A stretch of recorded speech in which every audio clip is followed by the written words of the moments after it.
Kemarin ya, kita sudah tes sepeda dengan menggunakan torque sensor lebih efisien untuk jarak tempuhnya. Nah, bagaimana untuk tanjakan? Kita akan cek di episode kali ini. Saya akan menggunakan sepeda lipat dengan torque sensor. Yuk, saksikan terus.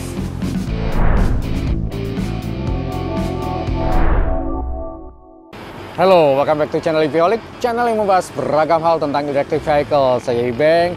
Nah, episode kali ini nih, kita akan kembali membuktikan sepeda listrik ya dengan menggunakan mid-drive torque sensor. Di episode yang lalu, kita sudah membuktikan bahwa torque sensor ini jauh lebih efisien untuk jarak tempuhnya. Nah, untuk episode yang sekarang, kita akan tes bagaimana efektivitasnya dalam menanjak. Kali ini, saya menggunakan sepeda lipat dengan mesin torque sensor. Jadi ini mesin yang sama dengan yang digunakan di episode terdahulu ya, yaitu mid-drive MT650 dari Bike and Bike. Nah, apakah sepeda ini mampu menanjak lebih efektif daripada sepeda menggunakan hub motor ataupun juga mid-drive dengan pas sensor? Nah, kita saksikan di episode ini ya. Terlebih dahulu, buat teman-teman nih yang belum subscribe, yuk subscribe dong. Kemudian jangan lupa ya, klik tombol like dan tombol bell. Yuk saksikan terus. Oke ya, saya akan memulai perjalanan. Ini di belakang saya Ion Mall di Sentul City. Jadi saya sekarang berada di Sentul City dan kita akan menanjak menuju ke Bukit Pelangi, Rainbow Hills ya. Di sana tanjakannya banyak yang curam. Kita lihat apakah memang sepeda ini lebih efektif daripada mid-drive biasa ataupun juga hub motor. Nah, kita akan coba deh, kita akan tes gitu ya. Nah, terlebih dahulu nih, buat yang teman-teman kalau memang menggunakan mid-drive dengan torque sensor, apa yang harus diperhatikan? Yang pertama adalah bagian gear setnya ya. Jadi kita lihat nih, pada bagian ini. Nah, di sini saya menggunakan gear setnya kecil, jadi crank depan ini hanya menggunakan 30 tit. Kemudian di belakang, ini standar banget untuk sepeda lipat sebetulnya ya. Nggak gede-gede amat dengan 8 percepatan ya. Sebetulnya sepeda ini bukan diperuntukkan untuk daerah pegunungan. Tapi kita akan coba ya, kita akan tes saja mampu apa enggak. Yang terpenting adalah bahwa crank yang depan yang digunakan sebaiknya kecil karena kita akan untuk menanjak-nanjak. Tapi kalau kita gunakan untuk di city riding, di perkotaan, gunakan crank yang lebih besar. Biasanya 52T ke atas ya, 54 ataupun 60 untuk sepeda lipat. Yuk kita cobain aja, kita mulai sekarang ya. Yuk. Kelihatan apa enggak nih ya di sini? Baterai masih full, jadi full bar, kemudian tripnya 0,7 karena tadi dari parkiran menuju ke jalan sini ya. Lalu yang penting kita lihat di sini juga untuk riding time-nya baru 16 detik gitu ya. Kemudian average speed-nya belum ada karena belum kita pakai. Lalu di sini maksimum speed juga belum ada ya. Jadi yuk kita mulai aja dari Sentul City ini menuju ke Rainbow Hill Bukit Pelangi ya. Yuk. Di sini start awal saya menggunakan gear ada di posisi gear 5 ya. Jadi ini gear yang standar yang di tengah-tengah kalau di gear sepeda ya. Untuk awal memang tidak nyentak, yang sangat smooth ya. Tapi sekali lagi ini pelan karena memang gear depan atau cranknya menggunakan crank yang kecil ya. Jadi speed kita sekarang berada di sekitar 14 atau 15 km per jam nih. Goes santai nih. Oke, di depan ini ada cagak ya, ada jalan menyimpang ini. Ini kita ngambil jalur yang di Cijayanti ya. Jadi saya yang belok kiri, kalau yang di sebelah kanan itu yang menuju ke Taman Budaya ya. Ini karena jalannya sedikit datar ya, jadi saya pindahkan saja gear saya ke gear yang agak kecil. Ini gear 8 dari 9 ya. Jadi supaya perjalanan kita tidak terlalu lama. Ini jalannya nanjak sedikit saja. Speed saya di sekitar 16-17 km per jam. Mana ya? Itu adalah tanjakan pertama begitu kita turun ke Jalan Cijayanti ya dari Sentul City. Tapi itu adalah tanjakan yang awal gitu ya. Kita akan coba lalui dengan menggunakan sepeda ini. Di depan itu tanjakan pertama ya. Jadi saya pindahkan gearnya ke gear yang rendah saja supaya lebih ringan. Kemudian saya masih menggunakan level 1. Ini kita coba nanjak ya, ini sudah nanjak, mungkin di kamera tidak terlalu kelihatan, tapi tanjakan ini lumayan sih. Nah, di sini kerasa enak ya, jadi goesnya memang masih ada tekanan di pedal, tapi kita tetap nanjak. Nah, speed saya di sini masih 10 km per jam gitu ya. Jadi kalau dibilang nanjak, hanya saja ya nggak bisa ngebut ya. Tapi kita bisa nanjak dengan smooth nih.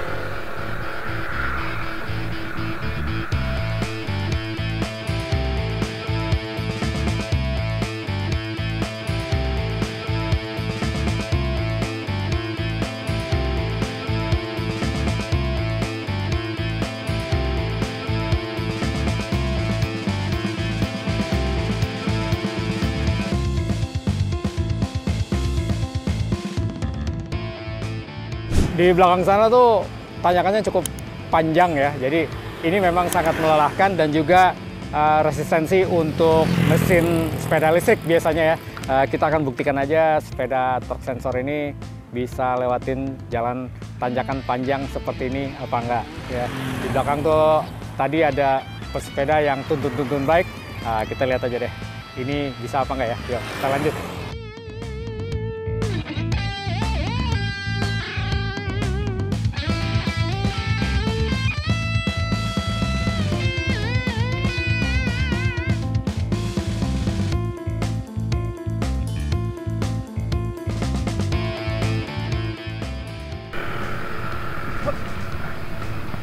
Oke, kita cobain aja. Ini tanjakannya lumayan panjang ya. Dan saya ada di gear yang kecil. Ini gear nomor 2 nih, gear nomor 2. Kemudian speed level masih di level 1.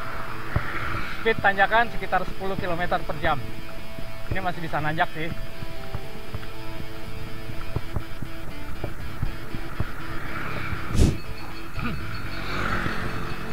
Oke. Di depan tanjakan dan berkelok ya. Ini saya ada di gear nomor 4 di level 2. Tanjakan seperti ini sih masih bisa kita lalui aja ya. Jadi kalau kita goesnya tuh cukup dengan ya tekanannya cukup lah ya, sedang gitu, nggak terlalu capek. Sepeda kita tetap bisa melaju gitu ya. Jadi yang paling penting di sini adalah mengatur pergerakan kaki kita dan juga nafas ya. Selama kalau kita bisa mengatur itu, tanjakan seperti ini sih lewat-lewat aja. Ini tanjakannya panjang banget ya, lumayan panjang lah ini.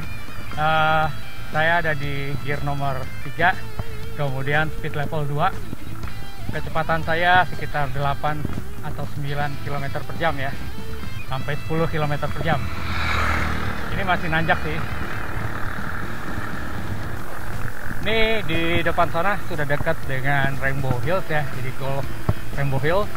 Ini tujuan kita sudah dekat. Jadi dari bawah ke sini memang kerasa tanjakan terus ya, nggak berhenti, tanjakan gitu. Overall sih enak nih sepeda ini. Masih bisa nanjak dengan smooth gitu ya.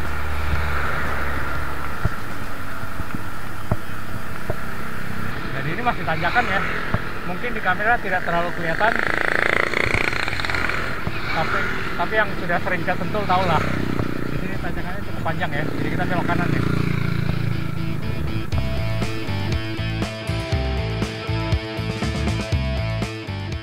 Ini saya sudah di belakang saya itu adalah gerbangnya Rainbow Hills ya. Jadi tadi kita turun nanjak maksud saya dari bawah sana ya. Nanjak terus, itu lumayan panjang itu tanjakannya ya. Kemudian kita akan belok ke Rainbow Hills ini untuk kita lanjut lagi sampai Bukit Pelangi di sana ya. Yuk.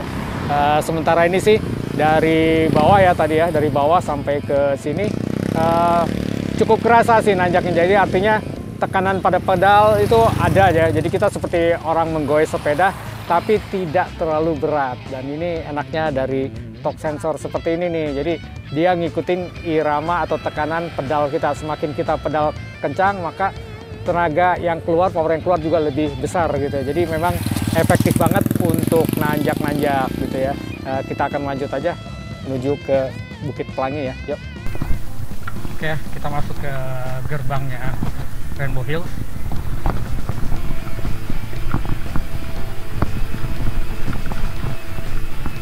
Di sini juga banyak tanjakan ya, dan tempatnya cukup asik sih, jadi cukup bagus lah, indah lah ya. Jadi kalau kita goes-goes di sini tuh nyaman gitu ya.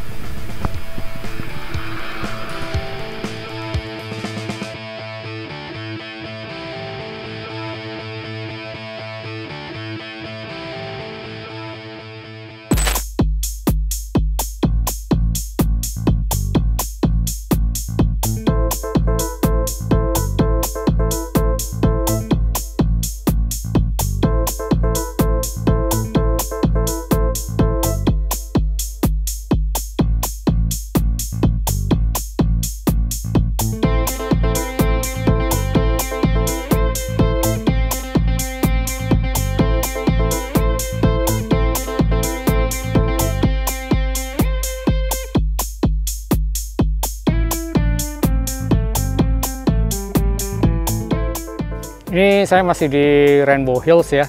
Jadi di belakang sana kelihatan tuh kota Sentul kali ya. Dan ini masih sepeda yang kita gunakan. Kemudian di sana tadi habis tanjakan tuh lumayan. Mungkin nanti kalau ada beberapa motor yang lewat kelihatan lah ya. Kalau ini adalah tanjakannya lumayan nih, lumayan panjang, lumayan ya tinggi juga sih. Dan kita lewatin dengan sepeda mid torque sensor ini dengan nyaman sih sebetulnya ya. Jadi masih enak banget gitu ya. Kita akan lanjut lagi terus sampai ke yang namanya Bukit Pelangi ya. Sebenarnya Rainbow Hills adalah Bukit Pelangi. Ya, kita lanjut aja sampai sana yuk.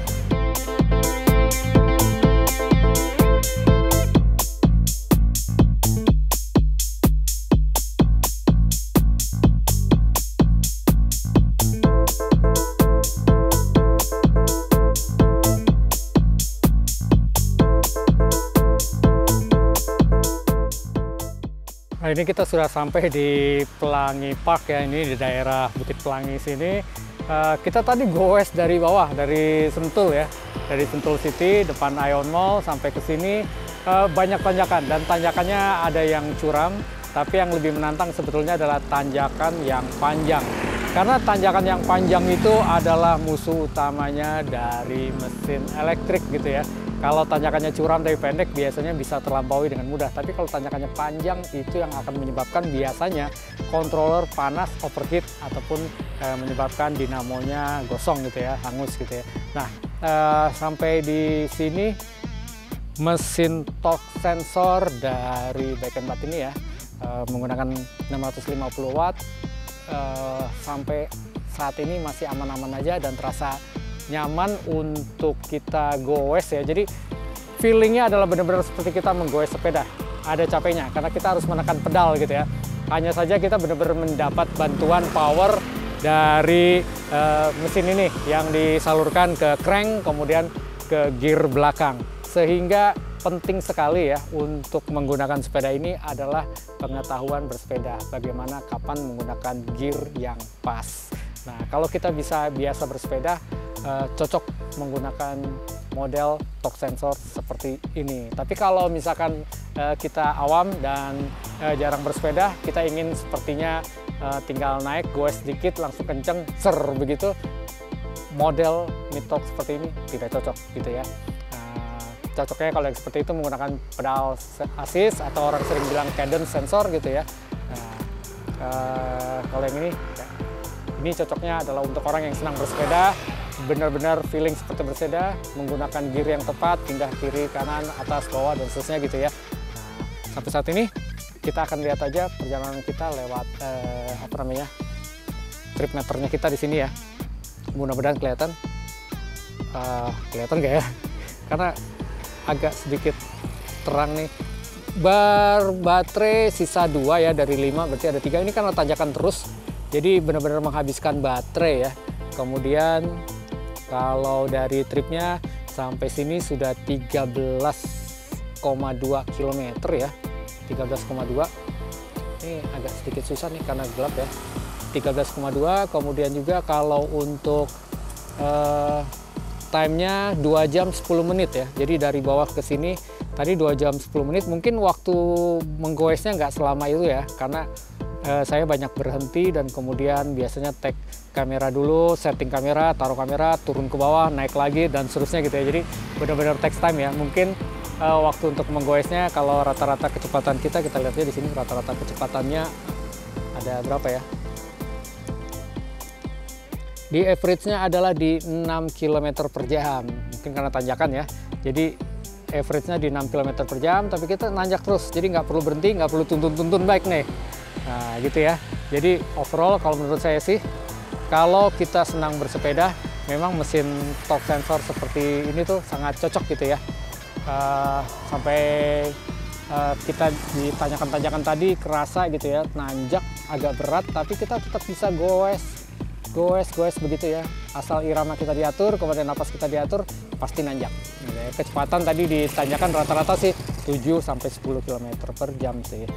Oke, saya rasa kesimpulannya seperti itu. Kalau memang tertarik dengan episode seperti ini, jangan lupa klik subscribe, like, dan share.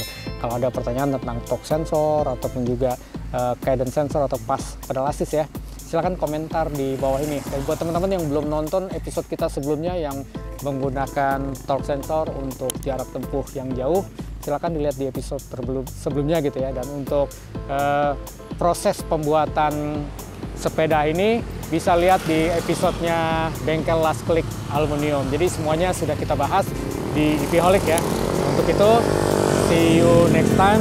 Salam EVholic. Oh ya, jangan lupa follow semua sosmed kita ya, IG ataupun juga TikTok di EVholic Indonesia. Yuk, salam EVholic.